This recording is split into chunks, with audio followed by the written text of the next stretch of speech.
एक छोटे से गांव में एक प्रसिद्ध मूर्तिकार रहते थे। उनकी ख्याति दूर दूर तक फैली हुई थी।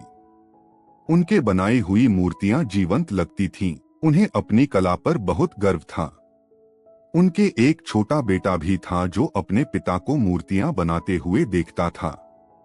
धीरे धीरे उसमें भी कला का बीज पनपने लगा। वह भी मूर्तियां बनाने लगा। पिताजी अपने बेटे की कला को देखकर बहुत खुश थे।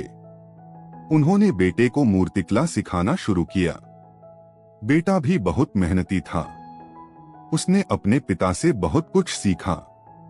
कुछ सालों बाद बेटा भी एक कुशल मूर्तिकार बन गया।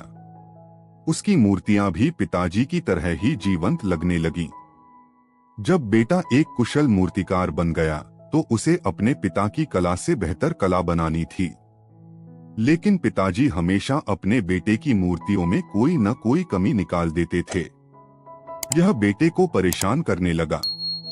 एक दिन बेटा अपने पिता से बोला, पिताजी, आप हमेशा मेरी मूर्तियों में कमी निकालते हैं। क्या मैं कभी भी आपसे बेहतर मूर्तिकार नहीं बन पाऊंगा? पिताजी ने मुस्कुराकर कहा, बेटा, मैं जानता हूं कि तुम मुझसे बेहतर मूर्तिकार बन सकते हो, लेकिन मैं तुम्हें यह सिखाना चाहता हूं कि सफलता के लिए कभी भी घमंड नहीं करना चाहिए। हमेशा सीखने और सुधारने की कोशिश करते रहना चाहिए। बेटा पिताजी की बात समझ गया। उसने फिर से मेहनत शुरू कर दी। कुछ सालों बाद वह अपने पिता से भी बेहतर मूर्तिकार बन गया। दोस्तों, सफलता के लिए हमें कभी भी घमंड नहीं करना चाहिए। हमें हमेशा सीखने और सुधारने की कोशिश करते रहना चाहिए।